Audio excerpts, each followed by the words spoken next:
বন্ধু বান্ধৱীসকল, জীৱনত সফলতা পাবলৈ হ'লে আপুনি হনুমান বাবাৰ পৰা এইকেইটা আত্মনিয়ন্ত্ৰণৰ সূত্ৰ জানি ল'ব লাগিব।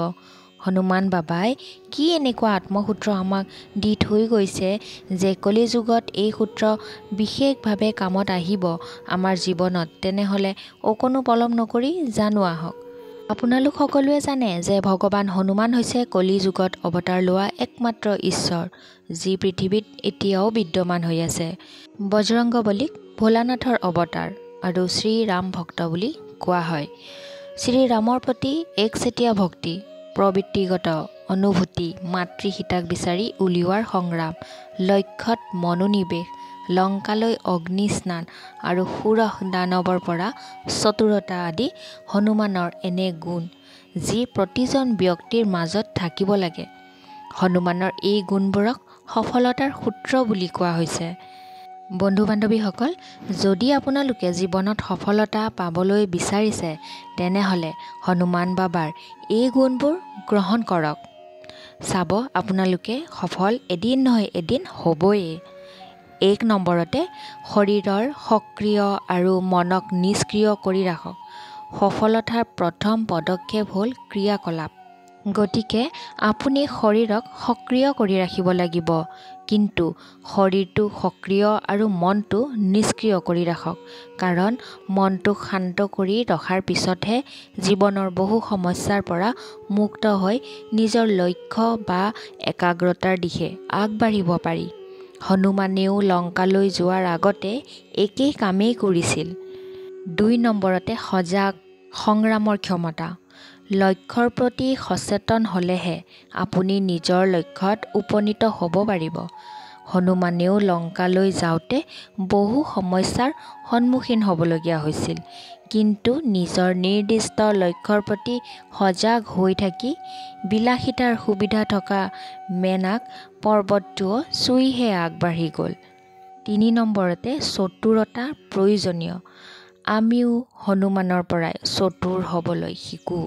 সাগৰ পাৰ হৈ থাকোঁতে যেতিয়া সুৰসা দানৱে তেওঁক খাব বিচাৰিছিল, তেতিয়া হনুমানে কৌশলেৰে তেওঁৰ শৰীৰৰ আকাৰ বৃদ্ধি কৰি হঠাতে কমাই দিলে।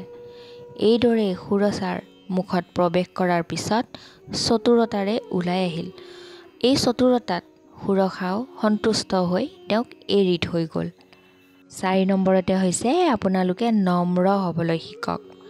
প্ৰতিজন ব্যক্তিৰ নম্ৰ স্বভাৱ থাকিব লাগিব। বিশেষকৈ সফলতা লাভৰ বাবে এই গুণটো অতি গুৰুত্বপূৰ্ণ। শক্তিশালী হনুমানৰ ৰূপে আমাক শিকাইছে যে শক্তিশালী বা ডাঙৰ হোৱাটোৱে সকলো কথা নহয়, কিন্তু নম্ৰ হ'লেহে আমি আমাৰ লক্ষ্যত উপনীত হ'ব পাৰিম। 5 নম্বৰতে হৈছে ভক্তিৰ গুণ। বুদ্ধি আৰু যুক্তি কেৱল ইয়াৰ সুবিধা থকা পৰিসৰলৈকেহে, কিন্তু ভকতে মনক সবল কৰি তোলে। বহু গুণৰ ভিতৰত ভক্তি হনুমানৰ শ্ৰেষ্ঠ গুণ। হনুমান তেওঁৰ ভক্তিৰ বলত শ্ৰীৰাম প্ৰিয় ভকত হৈছিল। প্ৰতিজন ব্যক্তিৰ ভক্তিৰ গুণ থাকিব লাগিব, কাৰণ ভক্তিৰ অভাৱত বিশ্বাসৰ প্ৰভাৱ পৰে, আৰু বিশ্বাসৰ প্ৰভাৱ পৰাৰ লগে লগে আত্মবিশ্বাস দুৰ্বল হ'বলৈ আৰম্ভ কৰে। গতিকে বন্ধু বান্ধৱীসকল, আপোনালোকে যিয়েই কামেই কৰক আত্মবিশ্বাসেৰে কৰক। আত্মবিশ্বাসেৰে কৰা কামত আপুনি এদিন নহয় এদিন সফল হ'বই। বন্ধু বান্ধৱীসকল, এইকেইটাই হৈছে জীৱনত সফলতা পাবলৈ হনুমানৰ পৰা আমি শিকা আত্মনিয়ন্ত্ৰণৰ কিছুমান সূত্ৰ, যিয়ে আপোনাক জীৱনৰ সকলো বাধা বিঘিনি দূৰ কৰি আপোনাক আগুৱাই লৈ যোৱাত সহায় কৰিব। বন্ধু বান্ধৱীসকল, যদি আপোনালোকৰ এই ভিডিঅ'টো ভাল লাগিছে তেনেহ'লে যিমান পাৰে লগ বন্ধুৰ মাজত শ্বেয়াৰ কৰি দিব বুলি আশা ৰাখিলোঁ। যদি মোৰ এই চেনেলটোত আপোনালোক কোনোবা নতুনকৈ আহিছে তেনেহ'লে চেনেলটো ছাবস্ক্ৰাইব কৰি ৰাখিব। তেতিয়াহে এনেকুৱা ধৰণৰ সুন্দৰ সুন্দৰ কথাবোৰ আপোনালোকে এই চেনেলৰ যোগেৰে শুনি থাকিবলৈ পাৰিব।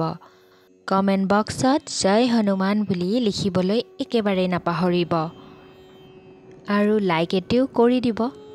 তেনেহ'লে আজিলৈ আহিছোঁ। ধন্যবাদ। জয় শ্ৰীৰাম, জয় হনুমান।